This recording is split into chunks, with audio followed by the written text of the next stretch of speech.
You're never going to guess what country I'm in. All right, I'll give you a couple of clues. I'm definitely in Europe, right? Now, this country has about 500 types of fresh cheese, over 1,000 styles of wine. You're getting warm, right? The colors of the flag are red, white, and green. It has over 300 types of really fresh, very good pasta. If you haven't figured it out by now, I might as well tell you. I'm in Italy, baby! Woo-hoo-hoo!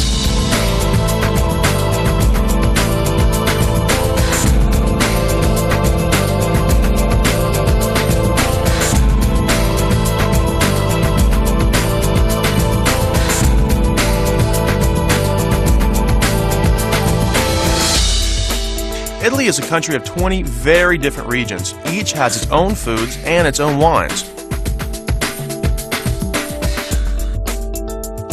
I'll be visiting Tuscany, Italy's rustic heartland, and the rich and creamy farmlands of Emilia-Romagna.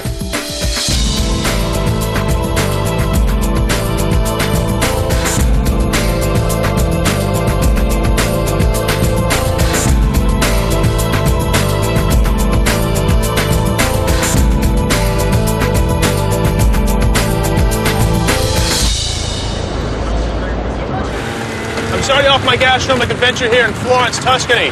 The heart and soul of Italian food, passion wine, and really bad roads.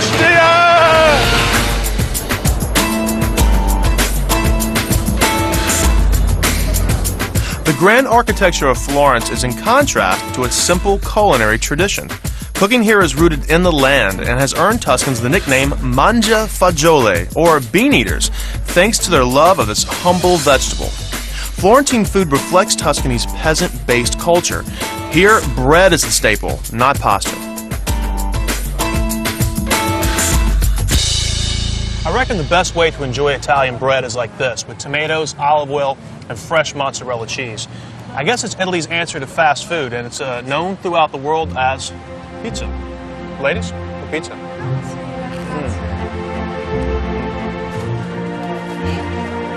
Pizza is very different in Italy from the ones you taste everywhere else. It's thin and crispy and always has very simple toppings. It's one of Italy's most popular exports. A close second is Italian gelato. Where are we going? To a best gelateria in Florence. Come with me. Come with me. If a cute Italian girl wants to take you someplace, I guess you've got to go, right? This place is packed.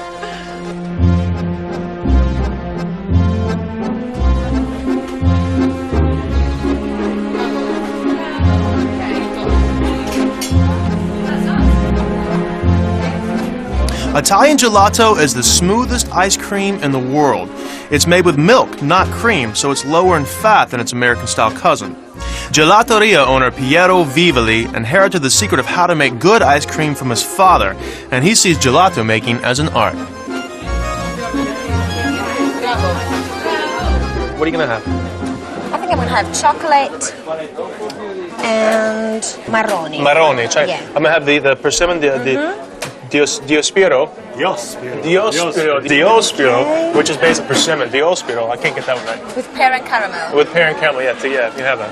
Vorrebbe il diospiro con la pera al caramello. Ci sono dei gusti che vanno molto meglio, per esempio il mirtillo con lo yogurt. I can't have it? What's the matter? Sincerely, he's saying that they're not really matching together. Mr. Vivoli is a mad scientist when it comes to flavors. He doesn't believe in just one ice cream. He believes in ice creams together create a whole different experience. He's not going to let me have what I ordered because obviously I ordered the wrong thing. So what should I have? So what is that? That's a blueberry? That's a blueberry. And what is it? Oh, and yogurt. Yes. Wow. That looks incredible. It's really fresh, too. Look at that. It's nice. It's gorgeous. Mille, grazie mille. That looks beautiful. It's going in. You ready? Oh, my God. Mr. Vivoli, that's incredible. It's heaven. How do you say heaven? Paradiso. Paradiso. That's magnifico. Florence is also famous for another snack, which is something of an acquired taste. Because Tuscan food is basically peasant food elevated, the Florentines are geniuses about creating masterpieces out of basically every piece of the animal. Tripe itself is the inner lining of a cow's stomach, and it sounds sort of medieval, but if you love it, you love it. And here in Florence, they actually use it as street food. They'll take tripe itself and braise it with aromatic vegetables and herbs, and they'll cook it until it basically falls apart. And they'll chop it up and make a sandwich out of it. And this guy's putting a little bit of salt, and then he tops it off. Little little pepper, right? And then they put this. Yeah, salsa verde, which is basically parsley, anchovies, capers, and a little bit of garlic and olive oil kind of blend together. You can only get this in Florence. It's nice, only in Florence. Va bene. Delicious. This is Fabio. He is the owner of the most famous restaurant in all of Florence, Cibreo, and he's going to take me through the market, and we're going to hunt for some. What are we going to hunt for today? Mushrooms. Mushrooms. We're going mushroom hunting. Mushrooms and beans, baby. We're going to go hunt in the market. Let's go. Well.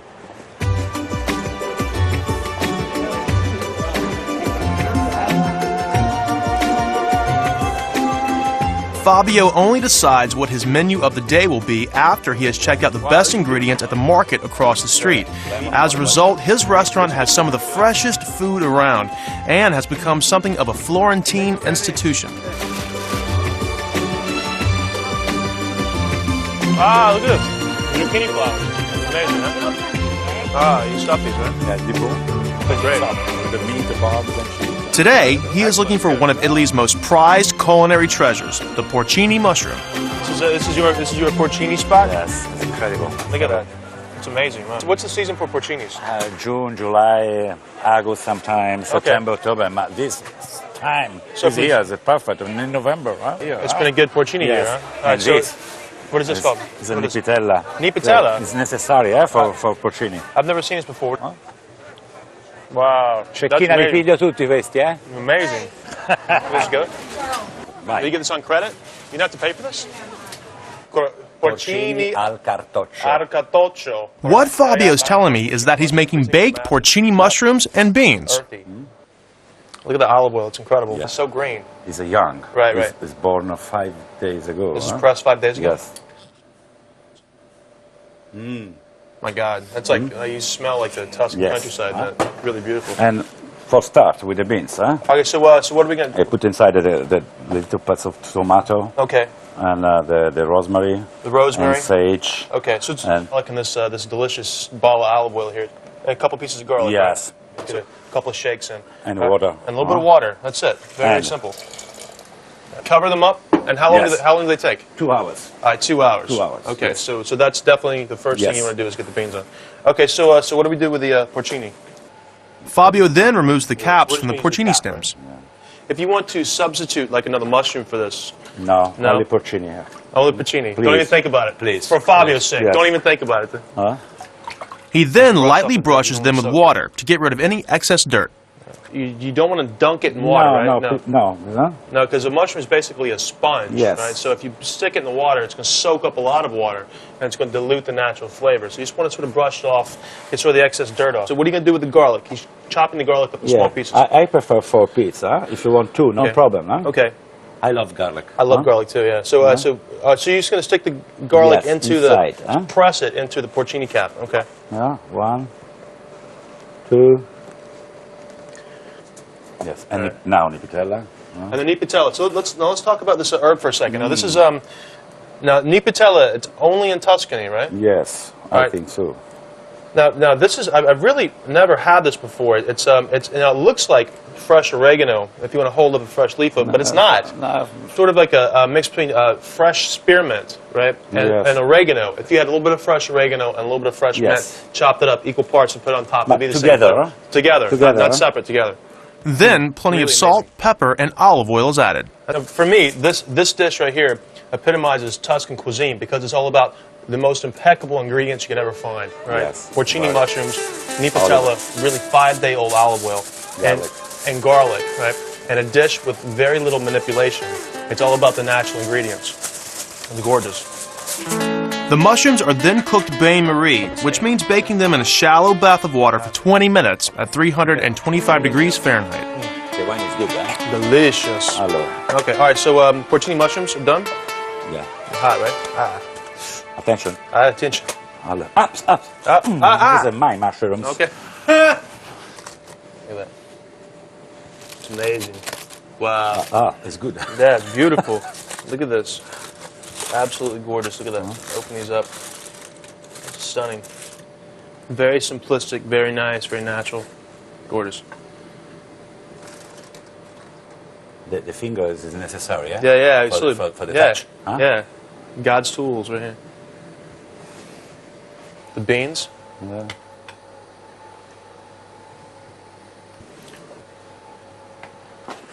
And now the bread. And finally, in true Tuscan style, a little bit of bread is added.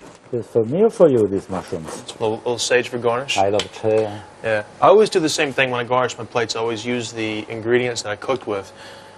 So if you're cooking something with sage, always garnish it with sage. Yeah. It's beautiful, huh? I love olive oil. Fabio, that is absolutely fabulous. Dynamite. Very nice, very nice. Well, my focus. Grazie, grazie. No, I make for you. Yeah. I am mommy today. You remember? Don't baby me.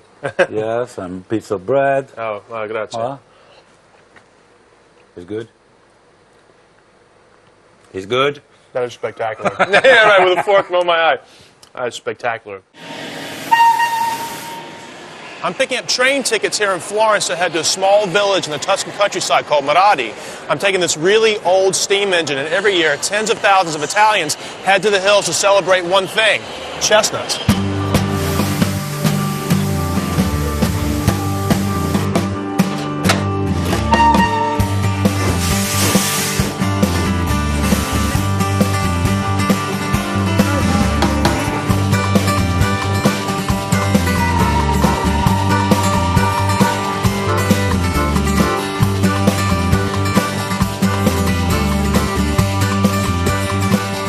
North of Florence in the Tuscan hills is Maradi, the tiny town with a big passion.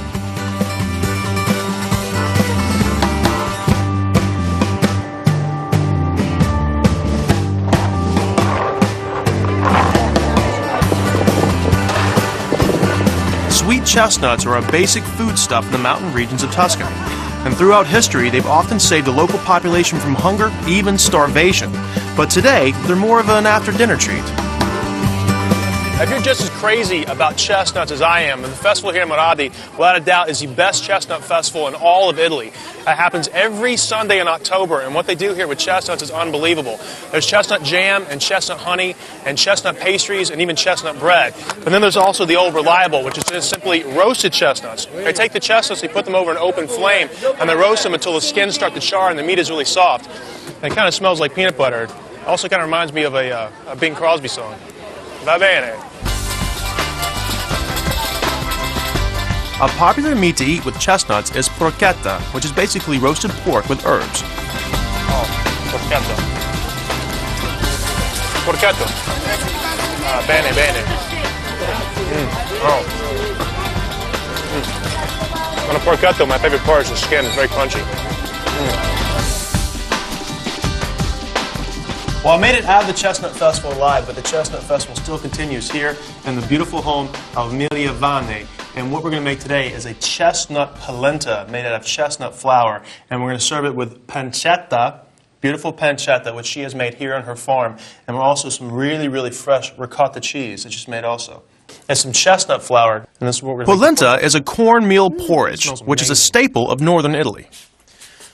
All right, so what we're going to do now is just pour the chestnut flour all at one time into lightly salted water. The smell is unbelievable. All right, so now, watch this, is pretty cool. I'll stir it all in at one time, but she'll actually make a little hole with her stick, right? This is kind of neat, right? And the water will boil over the top. And after the water comes to a boil, you just leave the flour and the water to cook for an hour. That's it. While the polenta is cooking, we chop the pancetta, which is basically unsmoked bacon. Beautiful little pancetta pieces. And the smell is just absolutely incredible. I mean, the way this, like, there's something about the smell of frying pork, be it bacon or whatever, the way it creeps through a house first thing in the morning. Absolutely incredible. Quanto? While the pancetta is frying, add a few teaspoons of balsamic vinegar and reduce it to kind of a sweet syrup. Look at the color in these things. They're absolutely beautiful. They're like little pancetta gummy bears, huh? After about an hour, the polenta is ready to be beaten. All right, so what we're going to do is we're going to take this big wooden paddle and we're going to whack it and smash it around until it starts to cream out into a smooth polenta. All right, and we're just going to whip it.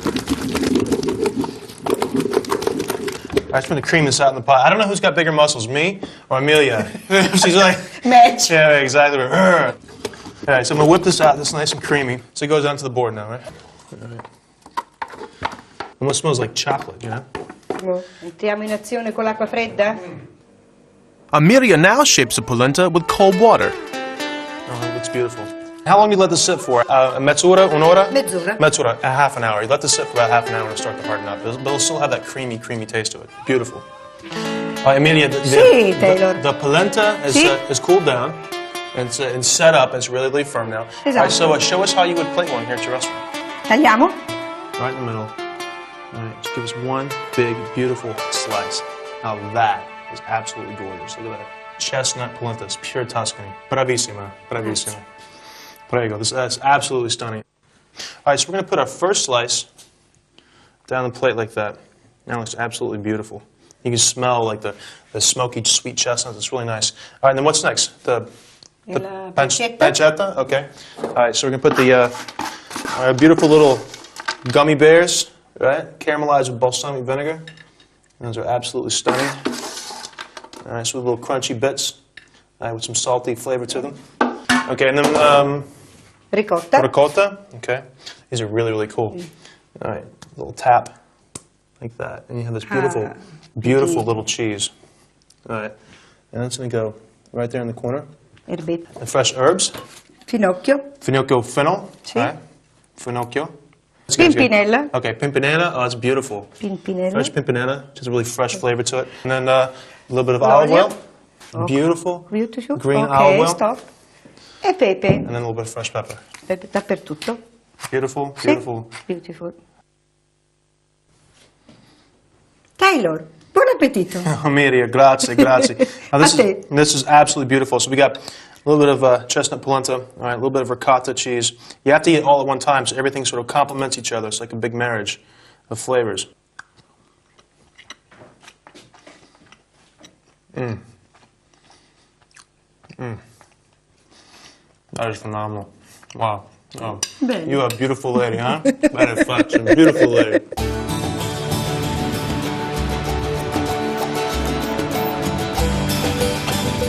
We just left Moradi and we're trying to find this little town called Montalcino. It's got some of the best wine of all in Tuscany. I know it's off to the left here, right? It's on the right, I know. It's on the left. Believe me, I'm Italian, I know. All right, just go ahead.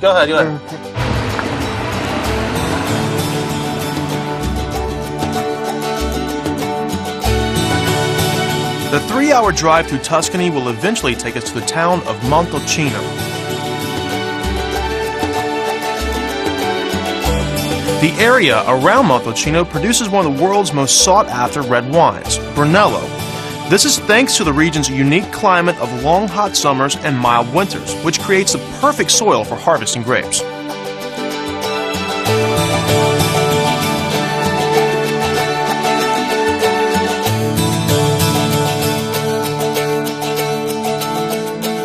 Although Tuscany may put up a front of being rustic, rural, and peasant-like, it's not always the case. Here in Montalcino, over the last 30 years, this area has made an absolute fortune off Brunello wine. And Brunello wine being one of Italy's most famous, it has turned sleepy little Montalcino into Millionaire's Row. God, look at this place. I want to live here.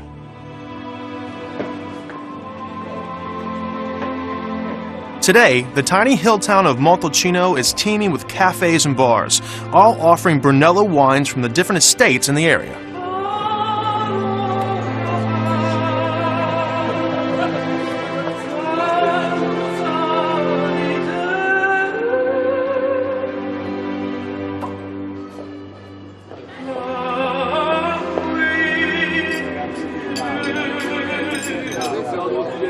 Italians rarely drink wine by itself. They always have it with food, and it always seems like they're eating something. So we're going to enjoy our Brunello wine with some crostini and my buddy Luca, who lives here. And he's going to walk us through crostini and tell us exactly what it is. Yeah, so crostini are just little pieces of toast bread with something on it, like one with pâté d'olive. Olive paste, right? Yeah. Okay. And chicken liver. And the chicken liver is classic, right? Yeah, the classic one. Okay. Then truffle. Truffles, I love truffles.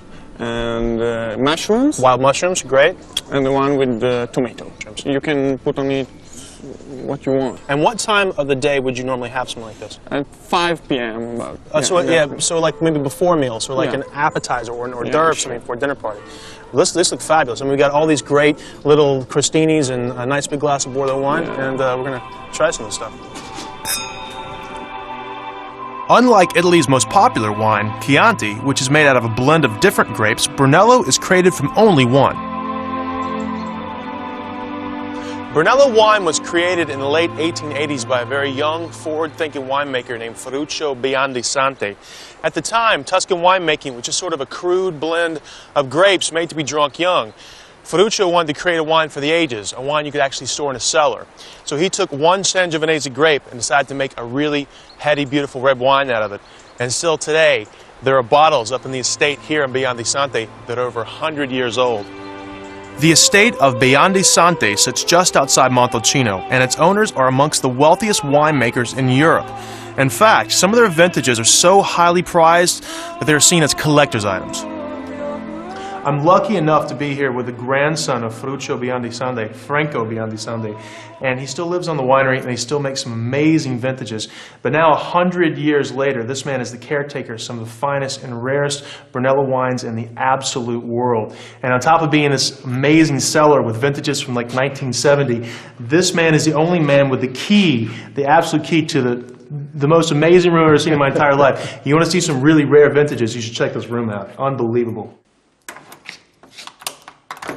Now, inside this little vault here houses some of the rarest wines in the absolute world. Now, this Biondisante is from 1955. All right? This wine was recognized by Wine Spectator as one of the 12 wines of the century, of the 20th century. It was the only Italian wine chosen. This retails for about $4,000 a bottle. Now, because he is the grandson of the founder, right, there are only a couple bottles of the original vintages left. Right, and they're right here. He has 6 bottles of 1891 wine. Can you show me this right here? Right. See, grazie. All right. All right, now this wine in particular right here. All right, this wine, there's only 6 bottles of it left, and he won't even let me hold it. All right, this wine, oh, he will let me hold it. Oh, my God. All right, there's only 6 bottles of it left in the absolute world, and it retails for $50,000 a bottle. I don't even want to touch it. Yeah. It's amazing. All right, and the absolute rarest wine in this collection. All right. Ecco, questo è il colore stupendo. All right. This is his grandfather's first vintage, 1888. It's 113 years old at this point. All right, and this bottle of wine is only 2 in the world. All right, and it's priceless. Absolute priceless. È stupendo. Stupendous, my È friend. stupendo il colore, la color. The color. Yes. And it still has, and if you guys can see this through the light. Wonderful. All right, and it has a beautiful, beautiful color to it. Sì, ruby rosato. Ruby and rosy. It's still Sì. still perfect. Unbelievable. Signor, thank you very much. Grazie, buon lavoro, Grazie. bravissimo. I want to get out here before I break something. In contrast to the family-run business of Biondisante is the neighboring wine empire of Castello Banfi. Here in Montalcino, they have over 200 different wine estates that all make really exceptional Brunello wine, but we're here today at Castello Banfi for a couple of reasons. It happens to be Europe's largest wine estate, so it's kind of cool to see wine on the scale. And secondly, they make one of my favorite wines in the entire world. This Brunello di Montalcino, 1997. It's kind of a flash bottle of wine to order in New York, so I'm kind of excited about trying it here. And secondly, I'm really excited about trying all this stuff, and we're going to be here for a couple hours, so I think it's going to be a pretty good day.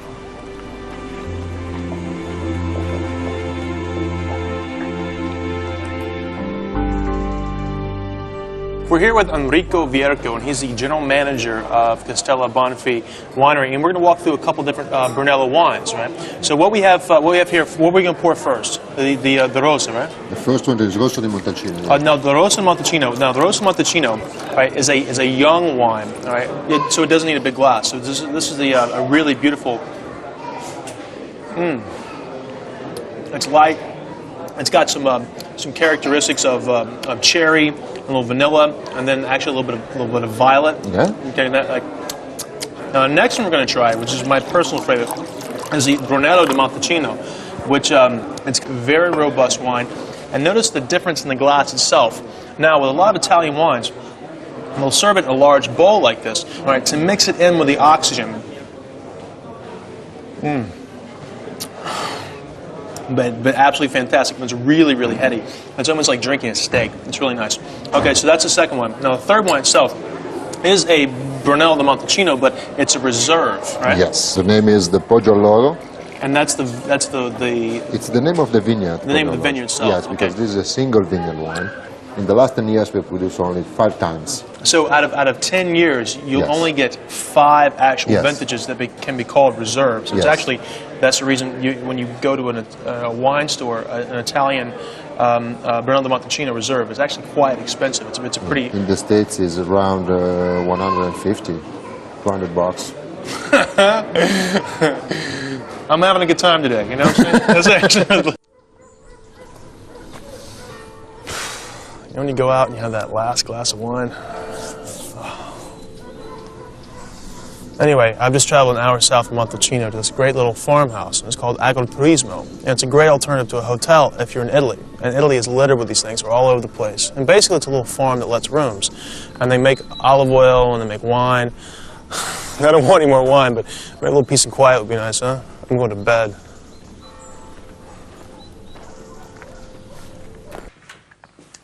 So this is what a room looks like in an Agriturismo. It's a farmhouse, so the accommodations aren't quite as luxe, but for $95 a night, with breakfast and dinner included, and a view of the Tuscan hills like that. What else do you want? If you stay in an Agriturismo, there's always an opportunity to get your hands dirty. This is Lorenzo. Hi, Lorenzo. Hello. He owns an Agriturismo, and he also owns an olive grove at the top of the hill. He's dragging me out of bed to take me on an olive harvest. Is that right? Yes, I'll show you everything. On a working farm, there's no such thing as a free ride. Isn't that right, Poochie?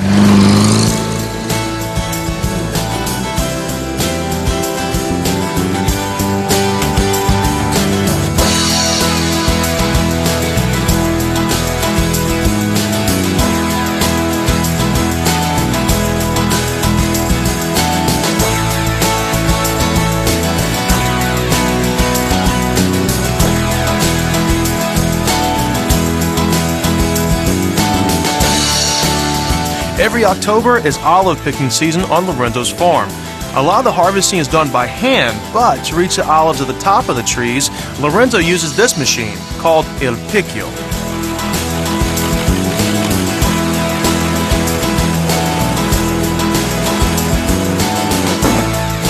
Each tree produces just under a gallon of fresh olive oil.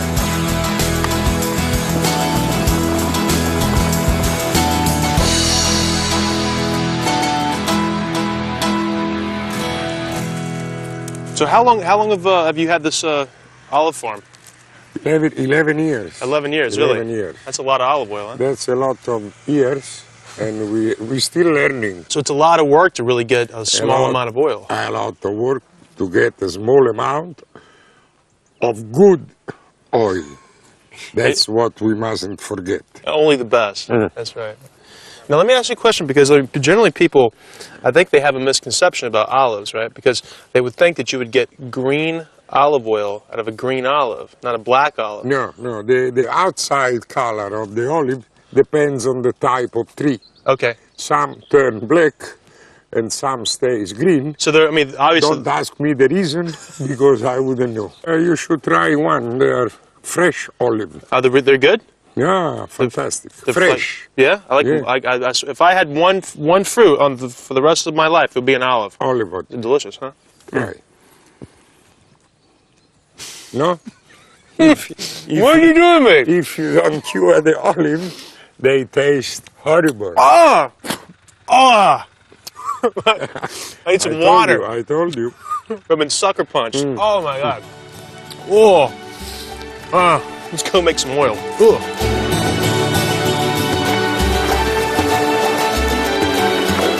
You can tell a good bottle of olive oil by how much acid it has. Extra virgin olive oil will always have an acid content of less than 1%, and the best oils have less than half of that. Oh my God, look at that. Wow.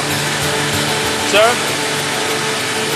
This is the freshest olive oil in the world. Buonissimo. Bravissimo. Oh my God.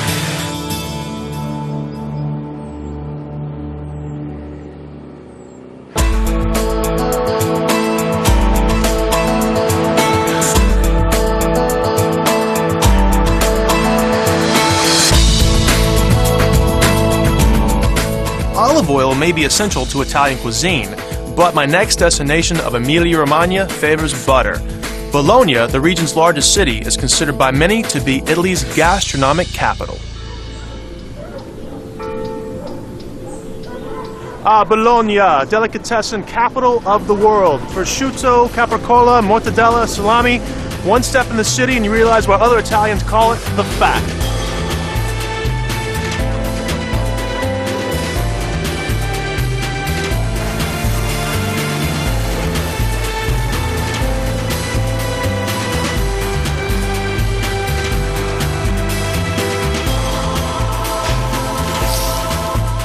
Bologna is known as the Fat, not only because the locals love rich foods, but also because of their luxurious lifestyles. Even some of the vegetables in Bologna are a cut above the rest. This is a tartufo bianco, or a white truffle, and it's actually a little subterranean fungus. It's like a little mushroom, and it's one of the most expensive food ingredients in the world. In New York City, this goes for about $80 to $100 for this little small nugget. But here at this food stand, it's only about $25, but I think they're a little nervous about me holding it, so I better give it back. They actually lock these up in a safe. Excuse. Fresh pasta's deepest roots also lie in Bologna, and a few very famous dishes were invented here, including tagliatelle, lasagna, and this, tortellini, which is otherwise known as Venus's navel. I'm here in the Chamber of Commerce in the heart of Bologna to prove a point. Bolognans are crazy about pasta, and it's so serious they even have this to measure by, the golden tagliatelle. Now, this tagliatelle is 8 millimeters wide, and that is the measure of standard. Any tagliatelle that's any wider than that or smaller than that, it's not tagliatelle, and they'll send it back. If you walk around Bologna and you ask anyone where to get the best pasta, they'll send you to one place, La Sfogligne, and they'll send you to one person, Monica Venture, and she makes the best pasta in the entire city. So much so, she even won the coveted Golden Tortellini Award last year. What Monica's going to make for us today is a dish called pastatelli. It's a very traditional dish here in Bologna. Pastatelli is an Italian dumpling made with breadcrumbs, Parmesan cheese, nutmeg, and fresh eggs. Okay, so we got some really good eggs. Now look at, first, I want to see if I can show you, are you going to use all of these eggs for the recipe? No, only two. Only two. So real fast, I just want to show you this because I think when you come to northern Italy, especially Tuscany, and the reason the pasta is so beautiful because the eggs are so rich. Yeah. Take a look at this yolk, if you can. That is the most yellow yolk I've ever seen in my entire life. Look at that. It's almost orange. It's incredible. And that is the secret of really good pasta. Mix the eggs into a mixture until it forms a firm but soft consistency. The taste has to be the parmesan, not the bread. Not the bread, right, Okay, right. this is perfect. Okay, now this With is your help. Yeah, this is beautiful. Guys, take a look at this. It's important actually. It's not hard like a rock, but it's not really mushy either. It's somewhere in between. All right, squeeze this down like this. The mixture is then put into a pastatelli press. Okay, this is the cool part. It's kind of like Play-Doh when you're a kid, you know. All right, and the pastatelli. These little like worm-like guys come out of the extractor and they fall into the bowl and they also seem to clip off the same length. Oh. And it makes these little ribbon, these little threads. And you make these little noodles. Okay. Little dumplings. Do like this. All right. Very simple. And so you poach them, right? Yeah. All right. And this is a chicken broth. If you haven't made fresh chicken stock, then prepared broth from the supermarket will do. All right, while Monica's cooking the pastatelli, let's talk about what we're going to serve it with. Now, traditionally, in Bologna, they really don't use that much olive oil. It's mostly butter, right? Yeah, really, we prefer butter. Really fresh, very rich butter. So we have a tomato sauce, right, it's very simplistic. It's just tomatoes, butter, salt, pepper, and a little bit of sugar to balance out the acidity, right? To make it nice and sweet. Okay, so all right, so we've got this beautiful sauce here, and the pastatelli is cooking. All right. So these things cook up pretty quick, right? Yeah. How long do they take? Oh, a few seconds, I think. Seconds. They come up, and then you have to take them off. So this is a really quick dish, right? Yeah. And you can smell the chicken broth. It's fantastic. It smells very good. Give it a good shake. All right, and these look really Then you very put cool. them right. here. Okay. I'm dying to give one of these a taste. It smells amazing. That's incredible. You know, you get the richness from the egg yolk and the sharpness from the Parmesan cheese. And it's really, really tasty. It's very nice. Okay. Right now you have to taste it with the sauce. Okay. That's absolutely This is beautiful. For you, some very nice. basil. It's Maybe a very little, important. a little bit of fresh basil on top. Yeah. Give it a little color. Another little taste sensation there. So you just add a little tomato sauce to it, give it a good stir. Maybe a little fresh cheese, or no? Mm-hmm. It's good? This is for you. Oh, thank you very much. Don't mind if I do. Look at that, that's incredible. I mean, just very, very simplistic, you know? Incredible. Monica, that is fabulous. With 22 miles of food arcades, Bologna is a gourmet's paradise. I'm leaving soon, but I've got just enough time to check out the famous Tamburini delicatessen. Bologna is deli capital of the world. Basically, anything you've had in any other deli around the world originated here in this region. They have so many different dried meats. They have sausages and prosciutto di Parma, and they have salamis, and they have the sopressata. And actually, well, this is actually really a beautiful piece. Salami Felino, which is the classic salami from Bologna. May I try a small little piece of this? Yes. Salami Felino. Ok, va bene, signore. He told me a very funny story that people come in here like travelers and they'll try the salami felino. They think felino means feline, which is salami of the cat, but no gatto, right? No gatto. That would be salami gatto. Salami, but vero porco. This is made out of fresh pork, but it's dried. That's incredible flavor. Peppery, really, really fatty, very rich. And then there's this is funny guy right here, which is called a salami coglione di mulo, which is actually it's a salami made out of pork, but it's in the fashion of a mule's private parts. I'll let you figure that one out by yourself. But that's really funny. You guys are funny the way you name your salamis. It's nice. Very funny. Then there's Questo culatello. Culatello. Questo è il re del culatello. Okay, now the culatello is it's just from a certain portion of the prosciutto, the ham itself. It's the choice piece. So it's very expensive, and it takes 2 years to season and dry this thing. It's the best, right? Yeah, he was showing me this piece right here. Right now, this is a whole culatello, right? It's a whole certain portion of the prosciutto di Parma itself, and they'll season it and they'll hang it up for 2 years. And actually, this thing was full. It was fat in this rope when they hung it. But after 2 years, it starts to shrink and condense itself and lose its moisture. But it's really, really rich. There's the coppa ham, which is really good.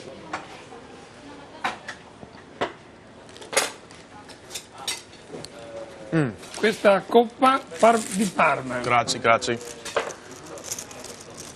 This is really beautiful stuff. And people in this part of the world have spent a lifetime figuring out how to hang and dry meat. It's stunning.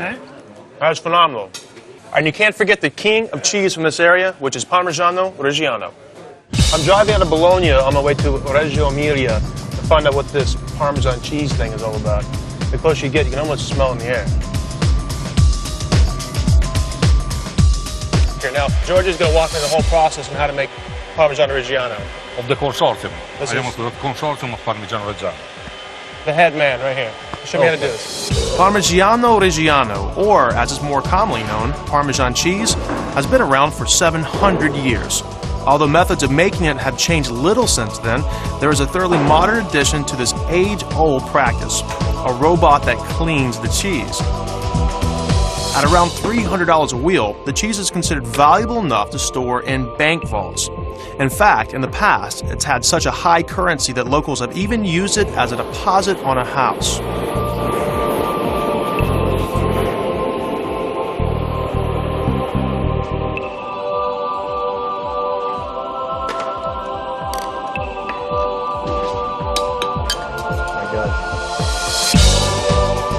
Spaghetti alla bolognese, risotto con funghi, Tortellini. tortellini. Oh my god. Tortellini. That's Tastes good. This tastes very good. You know, they keep the best cheese in this area for themselves. You really can't get this anywhere else. Phenomenal. I'm now traveling back through Tuscany to the heart of Chianti, and just in time to celebrate another Tuscan favorite, meat. The Butchers Festival in Panzano celebrates Saint Tommaso Ballacci, the patron saint of butchers. Here, butchers from all over Italy gather together to cook up one huge free feast. Here at the Butcher Festival, it's one of the prized pieces. It's called Lardo di Brescia. It's basically just a big slab of lard, but it's cured. It's cured with pepper and bay leaf and cinnamon and nutmeg. When you slice it paper thin, you eat it with bread. It's very, very good. Scusi. Prego. Un panna. Grazie, grazie. You slice it paper thin, right?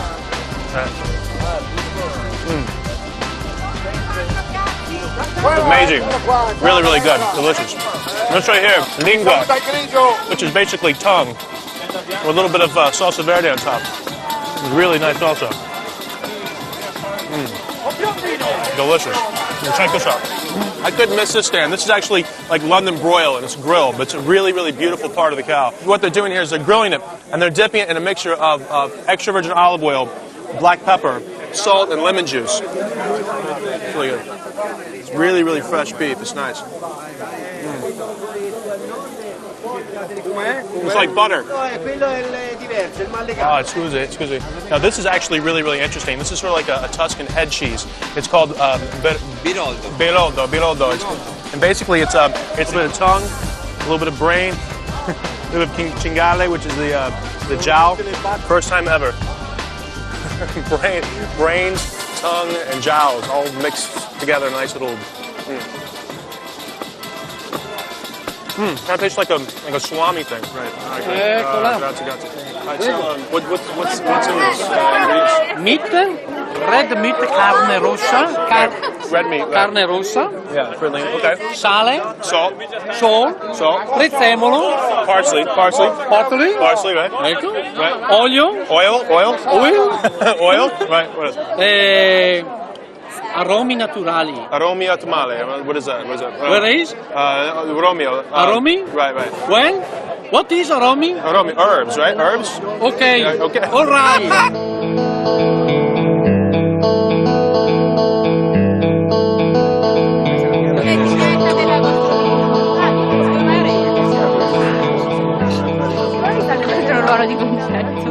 I've just left the Butchers Festival, and on my way, I've adopted some fairly unruly Italians who have willingly accepted my food and payment for using their kitchen. We're going to make some braised rabbit. Sounds delicious, right? Then we're going to make caramelized radicchio with a little salsa verde. It's going to be fantastic. All right, so what I'm going to do is I'm going to take these little pieces of rabbit, and they're cut about the size of a chicken thigh. I'm going to dredge them in the seasoned flour mix to make sure I get them well coated and they taste good. All right, and this flour right here, all right, has a little bit of fresh thyme, a little bit of dried oregano, and a fair amount of salt and pepper because I want to give it some flavor. If you like chicken better than you like rabbit, chicken also works really, really well for this particular dish. Rabbit is a very popular dish in Tuscany, and after a day of eating red meat, it's a welcomed alternative. So now I could just chuck this rabbit in some hot oil and saute it, but you're not really maximizing your taste. So what I'm going to do is I'm going to add a couple of different levels here. I'm going to add a couple of chilies for a little bit of heat because I love that. And then I'm going to snip a little wild rosemary here. One thing about Tuscany, there's all these little herbs you think they're so fancy they cost about $3 for a tiny little box. This stuff goes wild on the side of the road, and it's amazing because it completely perfumes the whole air. Fresh rosemary is incredible. The base flavor for the rabbit will be garlic, rosemary, and chili.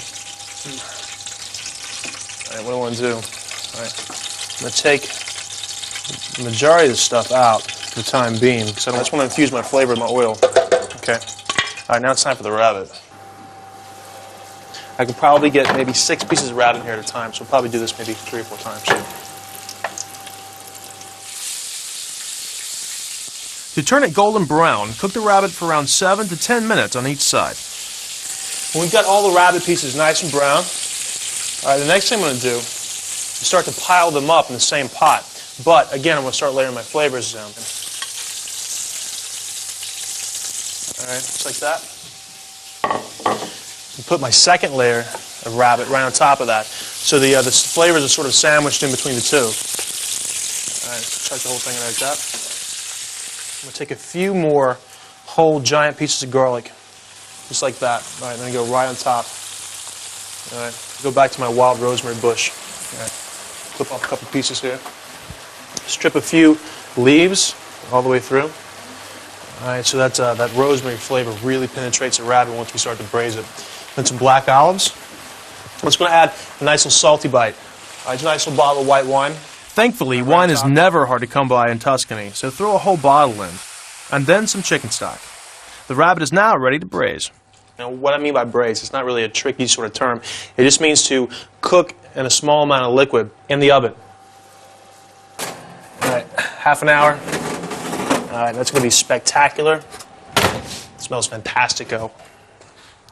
Next, it's caramelized radicchio. We get a big, fat, flat sauté pan. All right, it's going to go on the fire. A little bit of olive oil. All right, I'm going to cook this slow. It's going to take about 10 minutes or so to start to really caramelize into the oil. And you start to sizzle. All right. Radicchio is a form of chicory.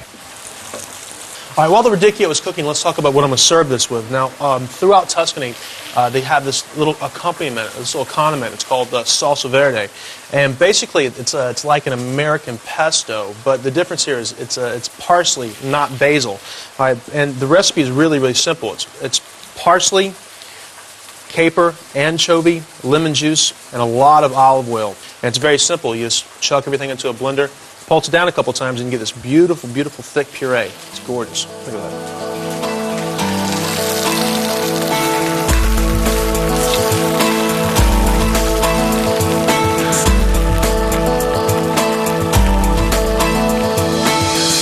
And that's it. Braised rabbit and caramelized radicchio, Tuscan style. Now I just hope they enjoy it. For a country that exports its food all around the world, dining in Italy is a surprisingly different experience. Eating well here isn't the preserve of the rich, the best is available for everybody. To sit at dinner with Italians is to truly understand what passion is all about. What an amazing way to end my trip in Italy, my last night in Tuscany. And from the delicatessens of Bologna to the beautiful Brunello wine and Montalcino to my new Italian friends actually liking my Italian food. This has been an incredible trip. And guys, what an unbelievable way to say goodbye, huh? Ciao, grazie, grazie, prego, grazie. Wow, what an unbelievable trip to Italy. I just can't believe it's over.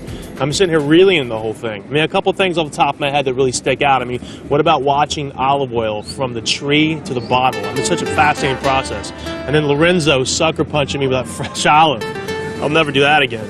And what about the fresh Parmesan cheese and Parmigiano Reggiano and Emilia Romagna? It was unbelievable. I mean, to watch those big wheels get cracked open like that, it's so fascinating.